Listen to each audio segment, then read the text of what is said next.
Hello, I'm Marvin Pinkert, Executive Director of the Jewish Museum of Maryland, and it's my pleasure to welcome you today to today's presentation, South Africa Jewry, Before, During, and After, with Gavin Morris, Director of the South African Jewish Museum. I'd like to take a moment to thank all of our partners who have made this series possible: the Jewish Museum London, the Jewish Museum of Australia, and the South African Jewish Museum. Today marks the midpoint in this international series. This series is a type that has only become possible due to our current circumstances and our collective embracing of Zoom. The presentation today does not just give us an opportunity to discover the history of another Jewish community by coming together across 3 continents, possibly 4 if any Australians are struggling to sleep, but we are able to better understand and appreciate all of our unique experiences and perspectives. With that said, please allow me to introduce our speaker today, Gavin Morris. Gavin Morris has a BA degree in History and Jewish Civilization and an MBA, both obtained at the University of Cape Town. Following an early career in film and advertising, he became the director of the South Africa Jewish Museum in 2012, where he has overseen the development of numerous exhibitions, a digital social history archives, and educational and cultural diversity programs. Gavin, it's over to you. Thank you, Marvin. Welcome, everybody. Let me just share my screen. Okay. Let's get this going. While we're waiting for the PowerPoint to start up, there we go. Thank you, Marvin. Good evening, everybody. Those of you watching in South Africa and UK, good afternoon to those watching in the USA. And it's 3 a.m. in Australia, so I can only assume we have nobody joining us from there. I've entitled today's talk, South African Jewry, Before, During, After. I've chosen 3 elements. I've chosen these 3 elements as they align with the 3 themes of the South African Jewish Museum, namely memory, reality, and dreams. The before aspect of this talk relates to the unique origins of the South African Jewish community. We are a remarkably homogeneous community, the vast majority of us being of Litvak descent. Even the smaller local Sephardi community is equally homogeneous, almost entirely originating from the Mediterranean island of Rhodes.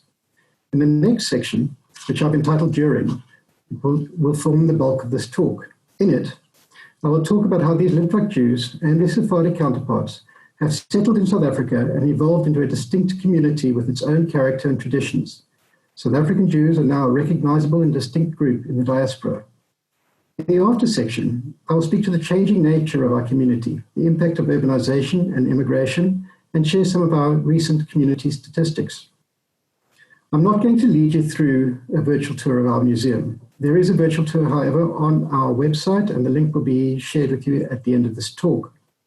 I urge you to go and view it over there. I will, however, use some imagery taken from our displays, and it will help and use these to illustrate my talk.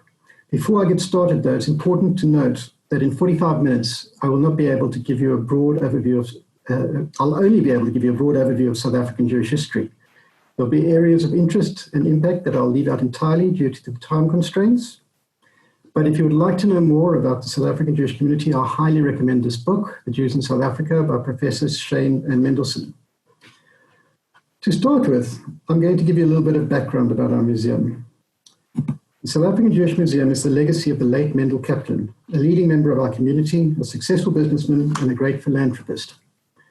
Mendel had a deep interest in his roots and the history of the South African Jewish community. In addition to founding the museum, he also established the Kaplan Center for Jewish Studies at the University of Cape Town. The image you are seeing here is Mendel showing Nelson Mandela around the SAJM at the opening of our museum in December 2000. Mandela was the guest of honor at the opening. The museum itself is based in the heart of Jewish Cape Town. We share a campus with the Garden Shul, the oldest congregation in the country, the Jacob Gitlin Library, the Cape Town Holocaust and Genocide Center, a kosher restaurant, Cafe Ritava, and the offices of most of our communal organizations are situated right next door. The campus also houses the oldest synagogue built in sub-Saharan Africa, known locally as the Old Shul, which now forms the entrance to the South African Jewish Museum. And the museum itself is a building clad in Jerusalem stone and features as its central point an award-winning spiral staircase, which you can see in the slides right now. Okay. Jewish life in South Africa started in 1804.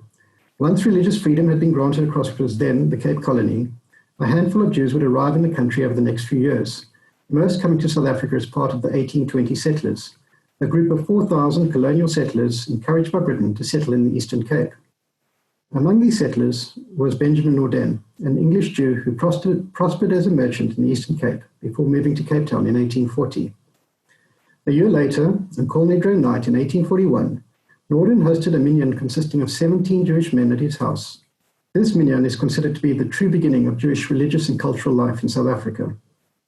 At that minyan, the first South African Jewish congregation was formed. Named Tikvath Yisrael, the Hope of Israel, the congregation still exists to this day, 179 years later. Today it is known as the Garden Shul. The Tikvath Yisrael congregation continued to grow. Other small Jewish communities followed. Through the 1840s and 50s, Jewish communities were established in Grahamstown, Port Elizabeth, Graaff-Reinet, and individual Jews were scattered amongst many of the smaller towns. By 1855, there were 170 Jews living in Cape Town. They were primarily of English and German descent. They were merchants and professionals and well established in the city. By 1863, the community was secure enough to build a synagogue. This synagogue they built is now known as the Old Shul, and as I mentioned, it is the entrance to the South African Jewish Museum. Throughout the 19th century, European settlement of South Africa continued to expand.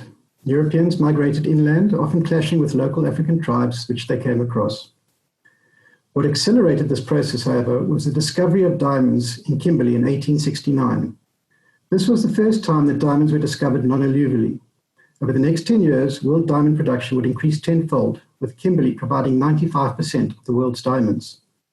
The resultant diamond rush brought many Europeans to Kimberley, Jews amongst them. By the mid-1870s, there were 120 Jews living in Kimberley. They played an important role in the rapid expansion of the diamond industry, some as prospectors, but many as diamond traders, and among them were a number of famous names. Barney Benato, a Cockney Jew from the East End of London, arrived in South Africa at the age of 16. He went on to become a major diamond tycoon and was a founding partner of De Beers alongside his fierce rival, Cecil John Rhodes. Another famous name was Ernest Oppenheimer, a German Jew who arrived in Kimberley in 1902. Oppenheimer would later form the Anglo-American Corporation, to this day still one of the world's largest mining organizations. Oppenheimer would later convert to Christianity in 1935. Whereas diamonds accelerated the European settlement of the South African interior, it was the discovery of gold in 1886 on the Witwatersrand that truly transformed South Africa. The timing of this discovery formed the perfect confluence of world events that would bring Jews in their numbers to South Africa. In 1882, Alexander III came to power in Russia following the assassination of his father, Alexander II. With him came increasing anti-Semitism in this Pale of Settlement, sparking mass exoduses of Jews from Eastern Europe. This coincided with industrialization, which had made travel faster, safer, and more accessible than ever before. Between 1850 and the First World War, 40 million people would leave Europe for the New World. Among them were 40,000 Lithuanian Jews who ended up in South Africa. The arrival of these Litvak Jews would forever change the nature of the then small Jewish community of South Africa. Most came from the shtetls around Kovno, Lithuania. They were the product of chain migration, as positive reports from the early Litvak arrivals in South Africa spread by word of mouth. Their migration helped by an established route to South Africa. Vouchers for passage were sold in Eastern Europe that would bring Jews to the poor Jewish temporary shelter in London, and from there onto the ships of the Union Castle shipping line. The Union Castle shipping line, which had helped subsidize the shelter in return for passengers. Some 20,000 future South African Jews would pass through the shelter on their way to their new life at the bottom of Africa.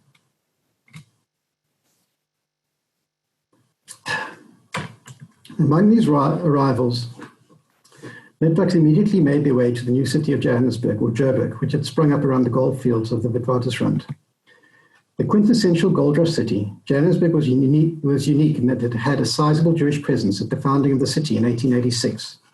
The Witwatersrand Hebrew congregation was formed 1 year later, in July 1887.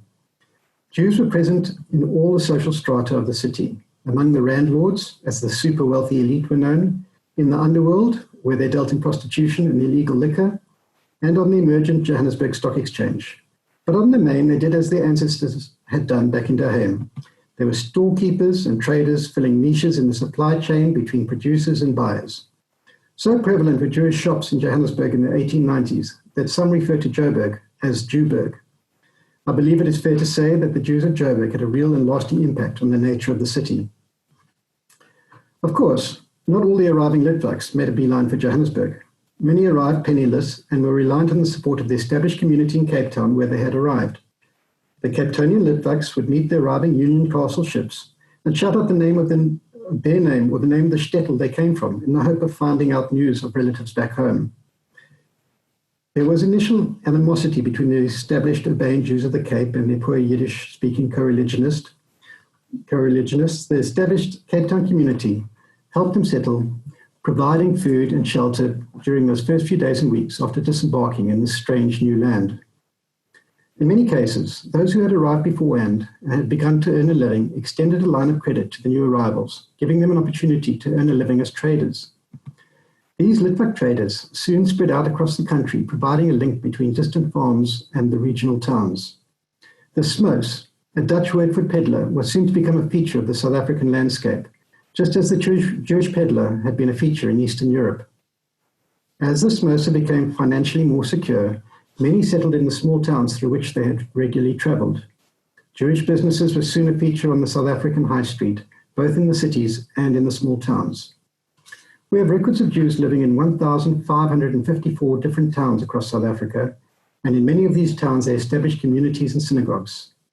Within a generation, these Litvaks had settled and become financially secure. They raised their children in secular schools, and English, the language of commerce, replaced Yiddish in the home. Second and third generation Litvaks now had firmly South African identities and were far removed from the experiences of their shtetl relatives and ancestors. They became professionals and were rapidly upwardly mobile. For example, in 1960, 23% of all registered doctors in South Africa were Jewish. By the mid-20th century, European Jewish entrepreneurs were transforming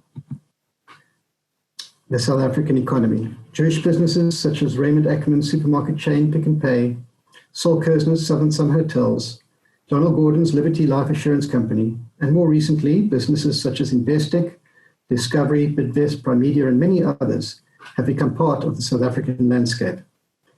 Even though these subsequent generations left their Litvak roots behind, they remained firmly Jewish in their identity. Zionism had replaced old world religiosity of the shtetl as one of the key markers of their identity. They began to migrate to the cities in search of a Jewish spouse and richer Jewish cultural life. The rapid influx of Jews increased the Jewish population of South Africa exponentially. Jewish organizations of religious, cultural, and political nature proliferated across the country. The differences in background and culture between the new arrivals and the pre-established community receded as a new unified Jewish South African identity emerged. Little by little, the country towns lost their Jewish communities. What remains of these communities now are graveyards and repurposed synagogue buildings.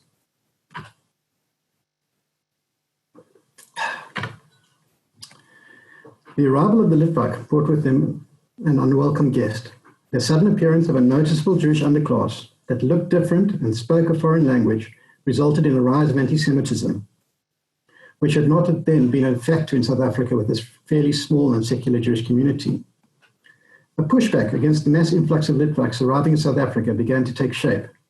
The first legislation to attempt to stop Litvak immigration appeared in the form of the Immigration Restriction Act of 1902, which limited entry to Yiddish-speaking immigrants. While the Litvaks were on the receiving end of an increasing and emboldened anti-Semitism, the established Anglicized Jews who had absorbed the standards and values of their host society flourished.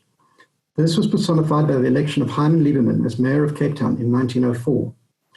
The English and Afrikaans press, influenced by the emerging segregationist philosophies in Europe and the US, began to agitate for a curb of Jewish immigration during the 1920s. This culminated in the passing of the Quota Act in 1930, which sought to limit immigration from specific countries, which unsurprisingly were those countries from which the majority of Jewish immigrants arrived. The Quota Act marked the beginning of the end of Jewish migration to South Africa. The 1930s was the high point of anti-Semitism in South Africa. Emerging exclusionist and strident Afrikaner nationalism moved anti-Semitism from the private to the public sphere. Many of the leaders of this nationalist movement had studied in Germany and brought with them the influences of National Socialism, which found fertile soil in Afrikaner heartland, where the impact of the Great Depression had negatively impacted nascent Afrikaner economic advancement. The Jews provided an ideal scapegoat, and anti-Semitism entered the mainstream. Nazi-esque movements mushroomed across the country, co-opting much of the Nazi symbolism and pageantry. The government of the time, afraid of losing their constituency, read the mood of the public and introduced the Aliens Act of 1937.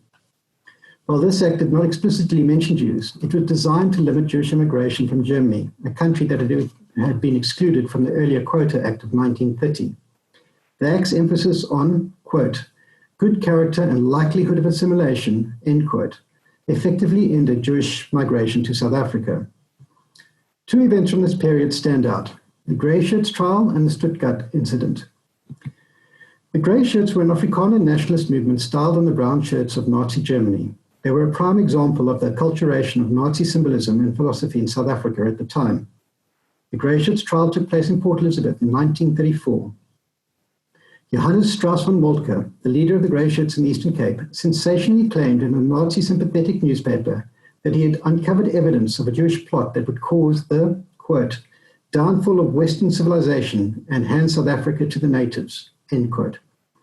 The proof that von Moltke proffered was a document stolen from the Western Road Synagogue in Port Elizabeth, in which he claimed was signed by the synagogue rabbi, Reverend Abraham Levy. The document in question was a blatant derivative of the Protocols of the Elders of Zion, adapted to the South African environment. That von Moltke had mentioned Levy by name in the press opened up his claims to a libel action, an opportunity that was enthusiastically grabbed by the Board of Deputies, a national umbrella body set up to represent Jewish interests in South Africa. The Board of Deputies supported Levy in a claim for damages against the three leaders of the Grey Shirts movement. While the Protocols had already been exposed as a fraud by the Times of London in 1920, the Grey Shirt trial marked the first time that the Protocols was proven to be a forgery in a court of law. The defendants were found guilty, and one, Harry Victor Inch, was subsequently criminally indicted and found guilty of forgery and perjury. He was sentenced to several years' imprisonment. Whereas previously there had been a range of opinions within the community on how best to face the challenges of anti-Semitism, ranging from ignoring it to physical confrontation, the Grey Shirts trial marked the emergence of a centralized legal and or political approach to anti-Semitism in South Africa, led by the Board of Deputies, and one which continues to this day. The Grey Shirts movement effectively died with the collapse of Nazi Germany. However, its legacy lived on, and many of its members and leaders went on to become the leaders of the National Party, which came to power in 1948, instituted apartheid, and ruled South Africa uninterrupted until the advent of democracy in 1994. The Stuttgart was a German liner that had been chartered by the European Jewish organizations in 1936 to bring 537 German Jewish refugees to South Africa before the onset of the Aliens Act. The Grey Shirts protested against the arrival of the Stuttgart and vowed not to allow any of their refugees to step foot on South African soil. 3,000 Grey Shirts assembled to protest at a protest meeting to await the arrival of the ship. Shortly after 10 p.m., a rumor spread that the ship would dock in the Cape Town harbor at 1 a.m. The angry Grey Shirts mob marched to meet it. Thankfully, a combination of cold and wet Cape Town weather and the ship actually only arriving at 6 a.m. meant that the protest had lost much of its anger and supporters by the time the ship docked, and the refugees were able to disembark relatively unmolested. The passing of the Aliens Act in 1937 effectively ended Jewish migration to South Africa. The community would continue to grow organically until its high point in the 1970s, when 120,000 Jews lived in South Africa. As popular resistance to apartheid grew, the community began to lose members to immigration, a process that has continued off and on until today. Following the end of the Second World War, the global rejection of Nazi ideology, relations between Jews and their Afrikaner compatriots slowly improved. Jews still experienced some anti-Semitism, but this was more in the form of social exclusion rather than direct attack. The fear of anti-Semitism from the right subsided as Jews continued to integrate into broader English-speaking South African society. Whereas anti-Semitism of the early part of the 20th century was a phenomenon of the right, today much of the anti-Semitism experienced in South Africa is the product of the anti-Zionist left. The ANC government, which has taken a very strong pro-Palestinian position on the Israel-Palestine issue, the roots of this go back to the ANC's time in exile during their fight against apartheid. The ANC received training from the Soviet Union, as did the PLO, and both organizations considered themselves to be fighting for a similar cause. Another factor in the ANC animosity towards Israel is due to the links between Israel and the apartheid government, in particular in the sphere of military cooperation. Today, South Africa has become a focal point of the BDS movement. Israel Apartheid Week has become a regular feature on South African university campuses. The mainstream South African press is also perceived to be anti-Israel. Thankfully, face-to-face anti-Semitism in South Africa remains very rare, and relations between Jews and Muslims on a personal level are cordial. There seems to be an unwritten rule that the Israel-Palestine conflict is not to be discussed in interpersonal Jewish and Muslim interactions. Nevertheless, anti-Zionism regularly spills over into anti-Semitism on social media, and the lessons learned by the Board of Deputies during the Greyschutz trial have been put to good use. Politicians and other public figures who have veered into anti-Semitic discourse have found themselves facing litigation at South Africa's Human Rights Commission, a constitutional body empowered to protect human rights in South Africa.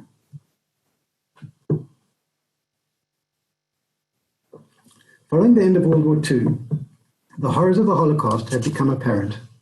The impact of this catastrophe was felt intensely in South Africa. 90% of Lithuania's Jews had been murdered, effectively severing all remaining family ties between the generations of Litvak Jews in South Africa and their family that had remained in Lithuania.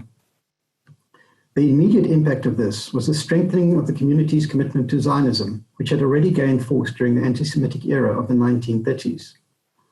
Zionist youth movements such as Habonim, Beitar, B'nai Akiva, and Hashomer HaTzair were established in the country in the 1930s and were enthusiastically embraced by the Jewish youth of the country.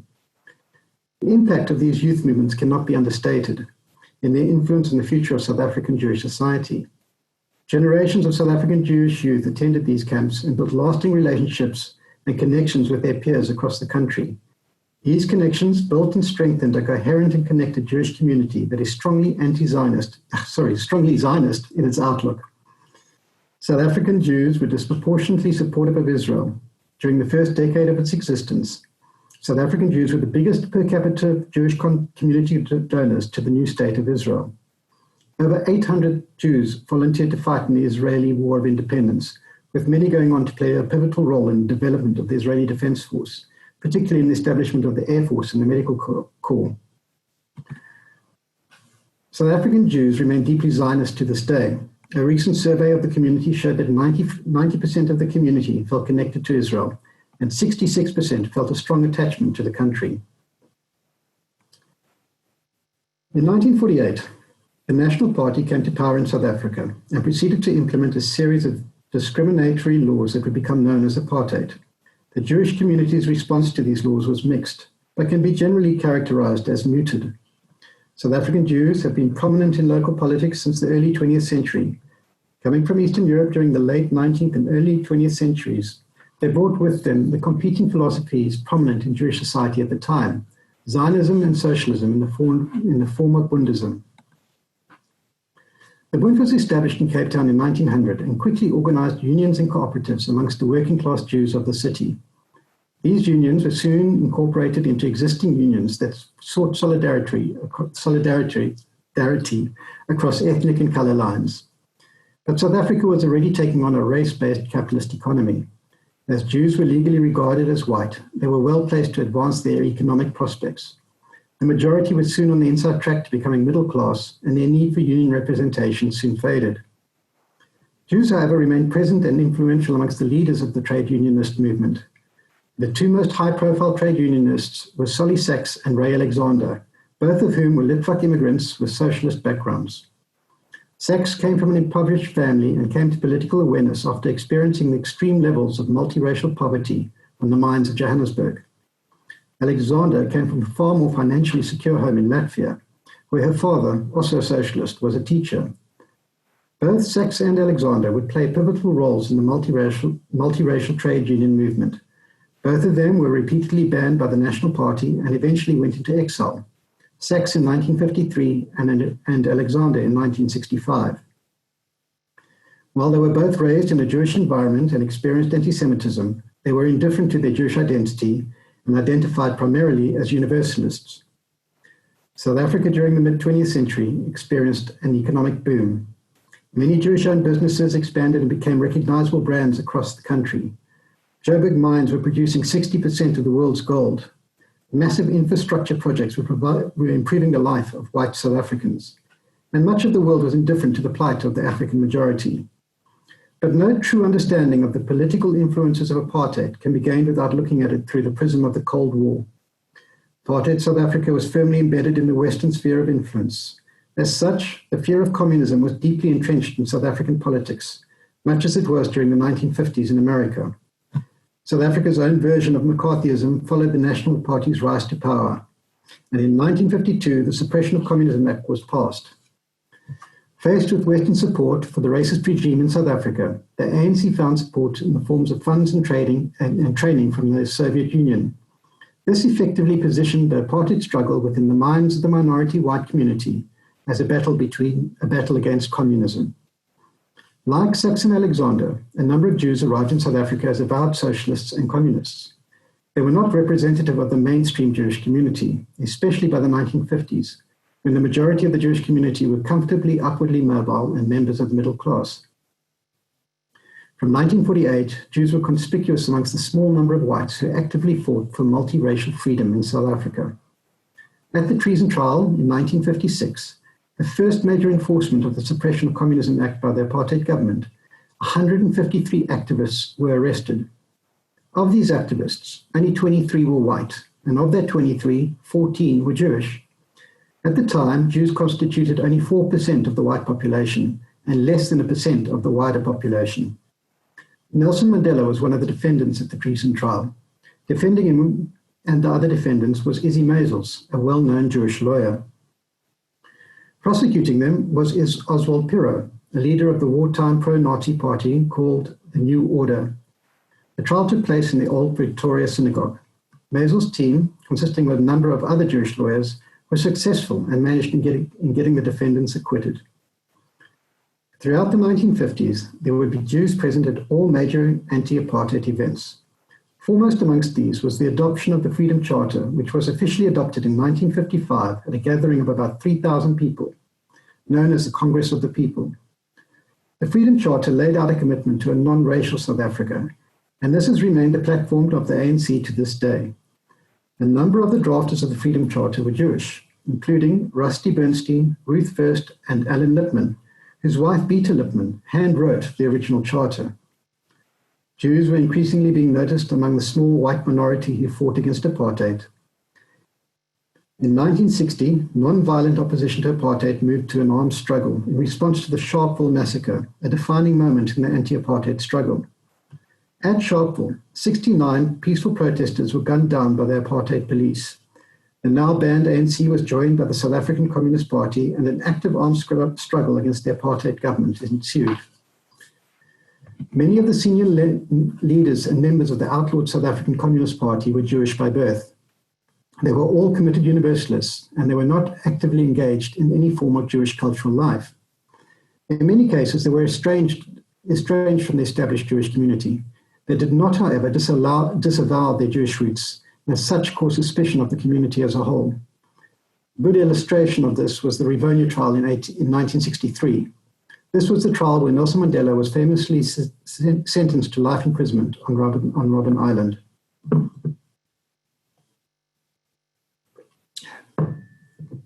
The Rivonia trial was so named because of a raid on the Communist Party safe house at Lily's Leaf Farm in Rivonia on the outskirts of Johannesburg.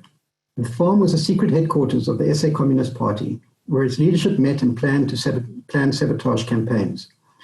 The raid captured almost the entire leadership of the SACP, and Jews were particularly prominent among their arrestees. Of the whites arrested in the raid, all were Jewish. 2, Arthur Goldreich and Harold Walpe would escape before trial. Others, wrongfully arrested, would be released. And only one, Dennis Goldberg, was found guilty and sentenced to life imprisonment. Goldberg was the only white person to be sentenced at the Rivonia trial and had to suffer the indignity of having to serve his sentence away from his fellow accused, as prisons were as segregated as the rest of South African society at the time.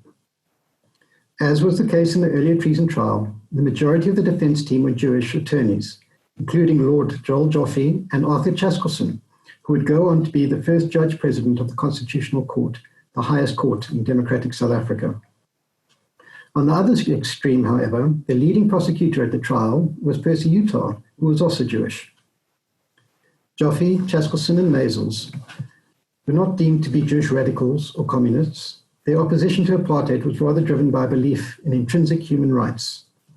Not unlike their communist co-religionists, many of these progressive Jews played significant roles in the fight against apartheid, but did so from within the bounds of the law.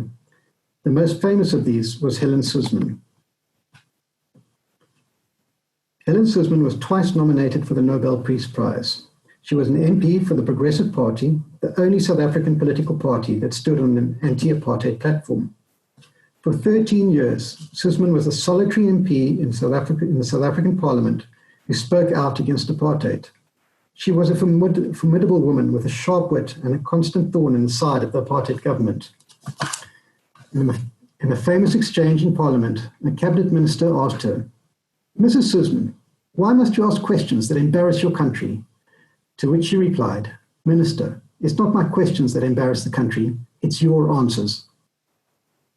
In addition to the trade unionists, the communists, the lawyers, and the MPs, Jewish charities, and in particular women's groups, were among the vanguard of South African charitable organizations working actively across the racial lines. The efforts of the Union of Jewish Women, B'nai Zion, and the Temple Sisterhood played an important role in poverty alleviation in the non-white communities through the building and supporting of clinics, creches, and schools. Compared to their other white compatriots, one could generalize that the South African Jewish community was on the whole more liberal and open-minded than the broader white community. A survey conducted by a national newspaper in the late 1970s indicated that 60% of the Jewish community supported Suzman's Progressive Party. The Jewish community was, however, mostly complacent during apartheid, always wary of rocking the boat lest the community become a target. The official position of the border deputies was that it was up to each individual Jew to take his or her own political position on apartheid. It was not until the late 1980s when the community leaders and rabbis began to speak up. Cyril Harris was South Africa's Orthodox chief rabbi during the tumultuous time at the end of apartheid. Recently arrived from Scotland, he was unencumbered by community politics. His strong leadership would help the South African Jewish community move into the new democratic era. Chief Rabbi Harris would represent the community at the Truth and Reconciliation Commission, a court-like body assembled at the time to shed light on apartheid's atrocities in an attempt to achieve national unity. Witnesses were invited to give statements about their experiences during apartheid. Chief Rabbi Harris, in his statement to the commission, expressed that the Jewish community had, quote, "a collective failure to protest against apartheid," end quote. But by then the writing was already on the wall. Many of the more radical members of the community had already departed the country, either through government-enforced exile or through a personal choice to emigrate. Others were leaving for better opportunities or economic reasons. The size of the Jewish community that had peaked around the time of the Sharpeville massacre had been steadily shrinking. Jews had been migrating from the small-town communities to the larger centers for generations, and immigration has continued to plague the community. A faltering economy, high crime rates, and the fear of the future has seen South African Jewish community shrink to approximately 52,000 people today. The community's geographic footprint has also shrunk, with 82% of the community based between Johannesburg and Cape Town. Yet, in these two cities, there remains a very rich and fulfilling Jewish cultural life. The diminishing quality of education at many of the government schools has seen a rise in Jewish children attending private Jewish day schools. The smaller number and the densification of the community has made the community better able to respond to its needs. Orthodoxy remains the primary form of worship, although many who ascribe to orthodoxy live a more secular lifestyle.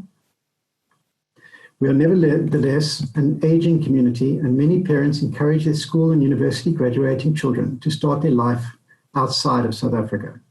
This, however, is more of a product of the current state of South Africa rather than the fear for the Jewish life in the country.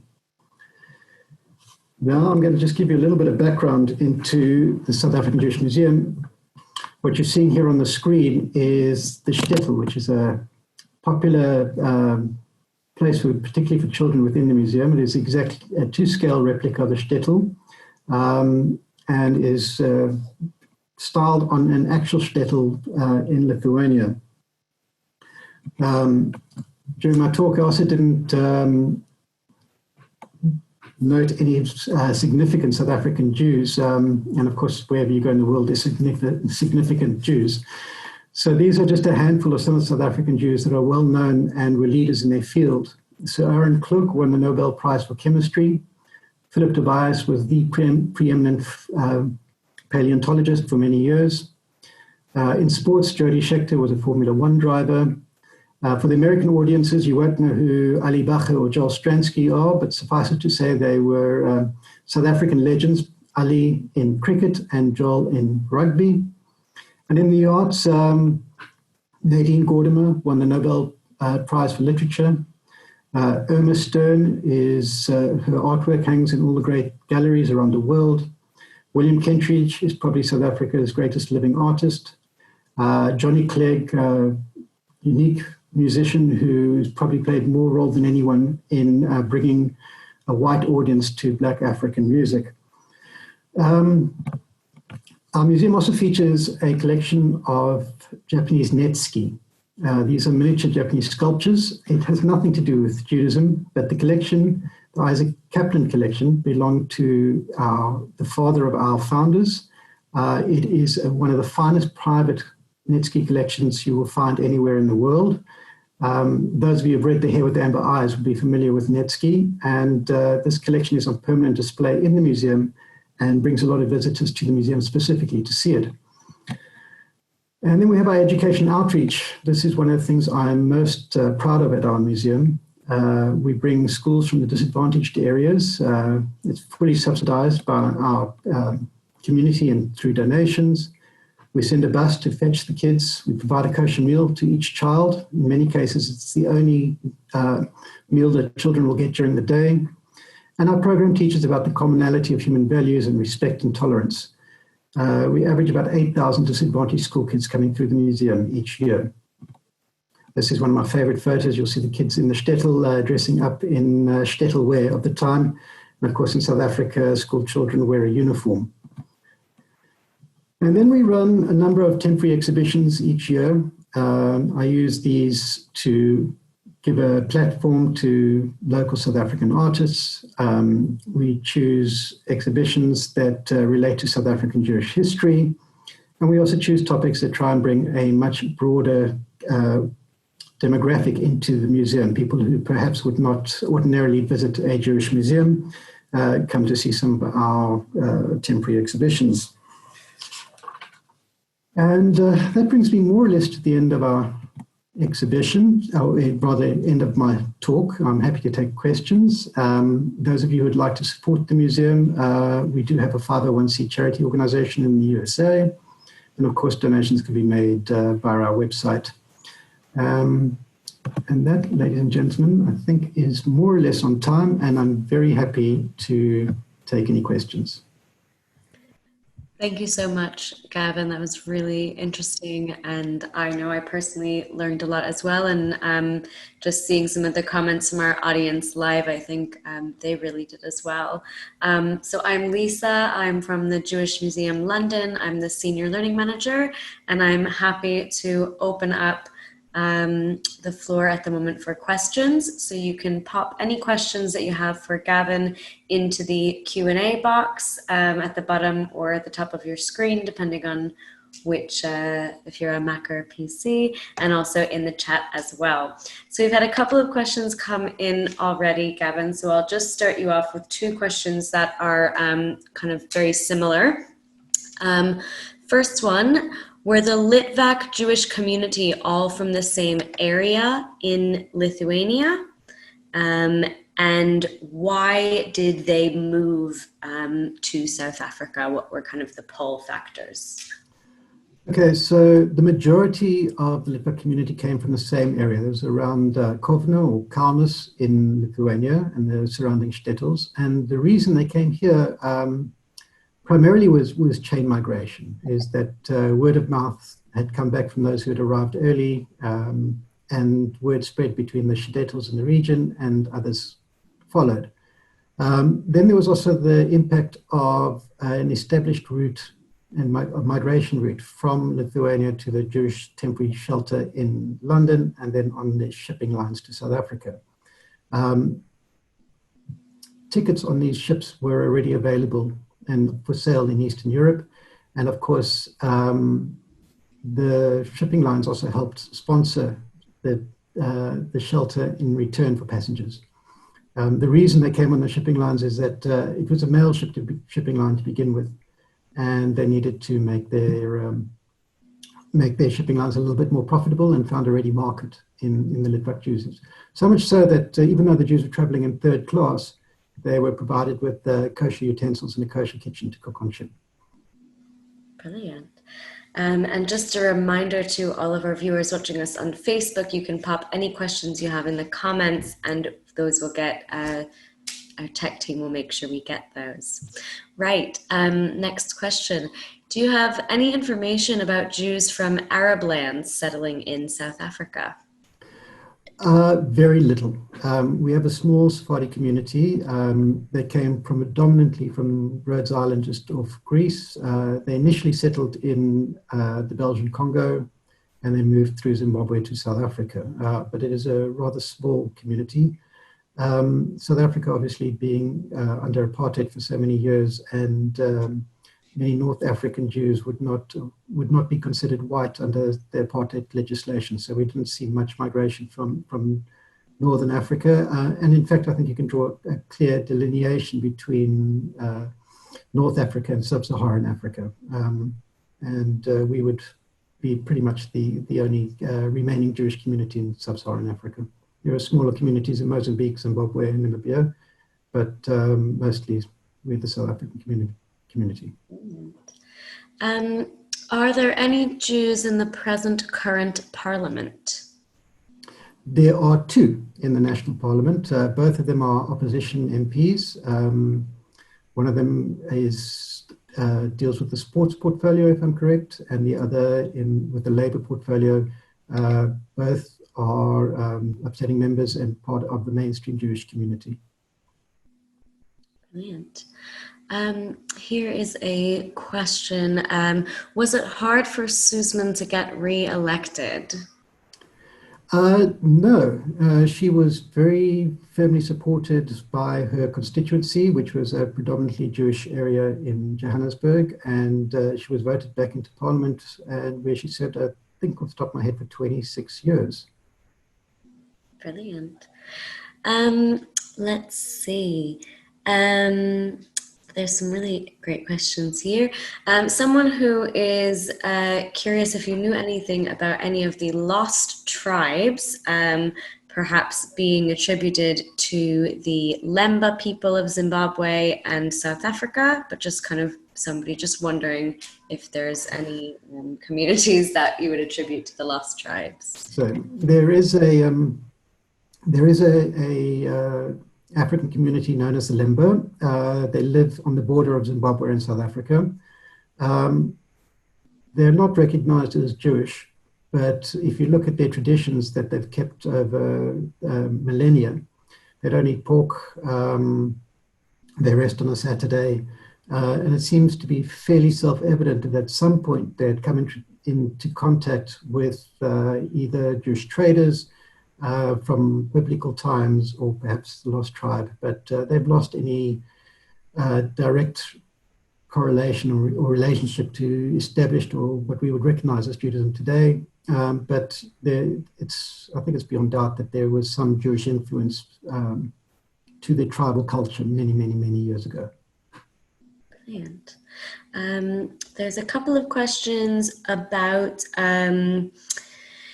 if there were any Jewish people who immigrated from the Ukraine, and also if it's possible to trace any relatives, kind of if you have any records of people who immigrated. So well, firstly, the most famous group of Ukrainian Jewish arrivals in South Africa are a group known as the Ochberg Orphans. These followed a Ukrainian Jew by the name of Isaac Ochberg, had come to South Africa and had done very well for himself. And following the First World War and the stories of pogroms that he heard from back in the Ukraine, sought permission and got permission to bring 200 Jewish orphans to South Africa. In the end, he managed to bring 187. Those orphans all settled in South Africa, went to the Jewish orphanages in Cape Town and Johannesburg. And today, there are more than 3,500 descendants from these orphans. I think it's safe to assume that had they not been collected post the First World War by Isaac Ochberg, they wouldn't have survived the Holocaust. Thankfully, today, the community doesn't need orphanages anymore, although we still have foster care and foster homes for Jewish children at risk. Brilliant. This is a really interesting question, I think. Why was South Africa so open to Jewish immigration in the early years? And was it anything to do with kind of bolstering the white population? I think, I wouldn't say they were necessarily open, I think it was a byproduct. The South African government at the time were very keen to encourage European settlement in South Africa. The interior of South Africa was being settled. They wanted to bring as many Europeans as possible to settle in South Africa, and Jews came part and parcel of that. There were attempts to try and limit Jewish immigration. These, however, eventually came into being in the 1930s, and by 1937 was stopped entirely. Excellent. An interesting question here. Was there a specific Jewish response following the Sharpeville massacre? Not to my knowledge. No, not from the established Jewish community. There was, however, one of the people who died in the, I think 2 white people died in the Sharpeville, no, sorry, I lie, I'm talking about another occasion. There was, I think, a lot of outrage within the community, but the community, I think, at that point was always very wary of making itself well known and targeted within the broader South African environment. And remember that the treason trial, which took place literally 3 years prior to the Sharpeville massacre, had already put a target on the Jewish community as a whole. I see. Excellent. Let's see. There's a couple of questions about kind of what do you see as the future of South African Jewry and kind of the major trends or challenges ahead for South African Jews? Our community has shrunk by nearly 2/3. What we have lost is we've lost broad Jewish footprint across South Africa. To this day, the majority of our community live in Cape Town and Johannesburg. In those cities, we live in similar neighborhoods. So our geographic footprint has shrunken dramatically. And what's sad about that is that many South Africans are growing up not ever knowingly meeting a Jewish person, unless they happen to be in Johannesburg and Cape Town and interact with Jews in the neighborhoods that we live in and the industries that we work in. They wouldn't knowingly meet a Jewish person, which is why things like the South African Jewish Museum play such an important role as an interlocutor between our community and broader South African society, sharing our story, showing how much a part of the country we are. A generation or 2 generations ago, most South Africans knew of a Jewish person. In the small towns, we had a general dealer or a doctor or a lawyer. Today, that's no longer the case, unfortunately. But I do think there is still a very rich Jewish cultural and religious life, and particularly in Johannesburg and Cape Town, very well-organized community. In Cape Town alone, there are 99 Jewish organizations for a community of 14,000 people. Brilliant. It's a good, interesting time. Good question here. What was South Africa's immigration policy for survivors of the Holocaust? It was relatively open.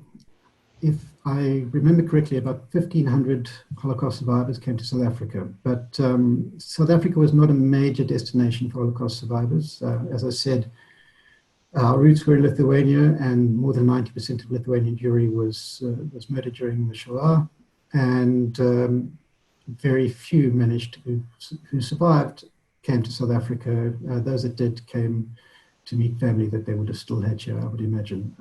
But it wasn't a primary destination for Holocaust survivors. Excellent, thank you. When was the end of Jewish migration from Germany? So when did Jewish migration from Germany to South Africa end? That was stopped in 1937, so leading up to the Second World War. It was stopped by an act of parliament, and unfortunately the community didn't have enough political power at the time to counteract that. Excellent. How would you characterize the current attitude of the South African Jewish community towards racial issues and the Black community?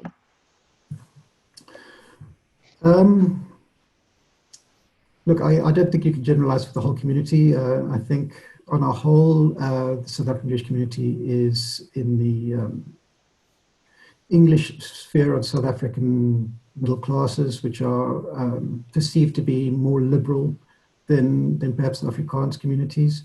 And I would suggest that on a whole, the community are open and try to be as non-racial as possible. I think there are those in the community that are loud and obnoxious, and like any community, we have people on all sides of the scale. But I think, if I look at the activities by South African Jewish communities and charities in the broader South African environment, poverty alleviation, education, and that sort of thing, I think that our community is very supportive of our country and doing our best to try and better the life of most of our compatriots. Brilliant. And of course, you mentioned in your talk as well, kind of the Jewish contribution to the anti-apartheid movement as well. Excellent. Let's see, a couple of other questions. I think we've got a little bit of time left. Do you know how many South African Jews have emigrated to the Americas and during which time period? So we've seen a few waves of Jewish immigration from South Africa. Starting in the 1970s with the armed struggle against apartheid and the tightening of security laws in the country saw the beginning of a migration. South African Jews migrated pretty much to the English-speaking world, to the US, Canada, England, Australia, and then to Israel as well. So we see the first wave going from the 70s. In the 1980s, South Africa was under sanctions. Economy was extremely bad. And we saw another wave in the 1980s. In the 1990s, after the advent of democracy, there was a massive crime spike in South Africa, and we saw many more leave then. And we've had pretty much 10 years of misrule and corruption in South Africa, where we've now seen another wave of immigration. I think Australia was a major destination, Israel a major destination, and the US. And I think those that moved to the US would go to cities that were growing at the time. For example, many went to Atlanta in the 1990s when Atlanta was one of the major growth hubs in the US. Excellent. We've had a couple of questions come in. If you could, I think you touched on it briefly. If you could just elaborate on the intermarriage of South African Jews. So intermarriage is lower than world percentages in South Africa. I think the reasoning for this is that we're a very homogenous community, very close community. Most of I think 85% plus these days of Jewish school children go to the Jewish day schools. And it speaks, I think, to how close-knit the community is, that our intermarriage rates remain relatively low. And then also, uniquely, the South African community ascribes primarily to Orthodoxy as their form of worship. And with Orthodoxy, there is a greater emphasis on marrying Jewish and not marrying out of the faith. And I think that played a role as well. Definitely. A question about during the Second World War, what side did South Africa fight on, and were there any Jews serving in the South African army during that time? So South Africa fought on the side of the Allies, and there were very many South African Jews in the army, and completely disproportionate to the rest of South African society. Many were outraged by Nazi ideology, had seen local Nazi ideology through the 1930s, and were very motivated to fight in the Second World War. Most served in North Africa. And many of these veterans went on to fight in the Israeli War of Independence as well as Mechalniks. And many stayed on. But yeah, we were very well represented within the South African Defence Forces during the Second World War, fighting predominantly against Rommel in North Africa. Brilliant, thank you. Someone has asked a question if you can say anything at all about Sir Anthony Sher. Sir Anthony Sher is a Royal Shakespearean actor. He treads the boards with the Royal Shakespeare Society in the UK. He's probably our most famous actor export, so to speak. And he's still, to this day, he's still a performing actor. He's often on in theatre and in film, and he's very highly regarded. I don't know what else more to say other than he is the cousin of a friend of mine. Brilliant. Excellent. And I think we've had a couple of last question, I think, at the moment, about the role of Limmud. Is Limmud involved at all in?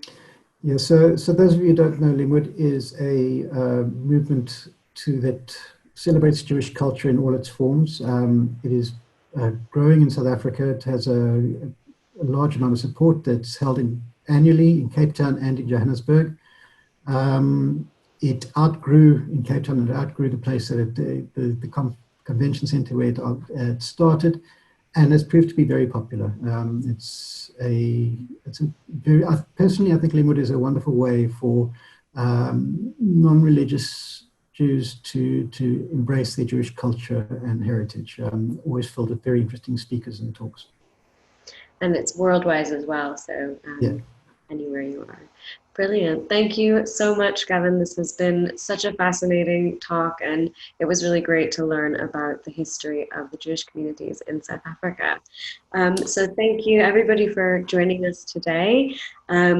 We would encourage you very much, if you have enjoyed what you've seen today, to make a donation to any of the 4 museums that are involved in the Jewish museums across the seas. And there will be some donation links that will be popping up shortly in the chat. When you leave the event, you will be directed to a short survey. If you could please fill this in with your feedback, because it allows us to continue to offer this great programming to you. And do join us on Thursday, the 20th. We will be at the Jewish Museum London. We'll be presenting a tour on the British Jewish community. It will be taking place at 10 a.m. UK time, 11 a.m. South Africa time, and 7 p.m. Australia time. And there will be further links in the chat for the rest of the audiences. So thank you very much for joining us today, and we hope to see you at one of the chats in the future. Yeah, thank you very much. If there are any other questions, please feel free to email them to the South African Jewish Museum, and I'll do my best to answer them individually. Thank you very much, Lisa, and thank you all.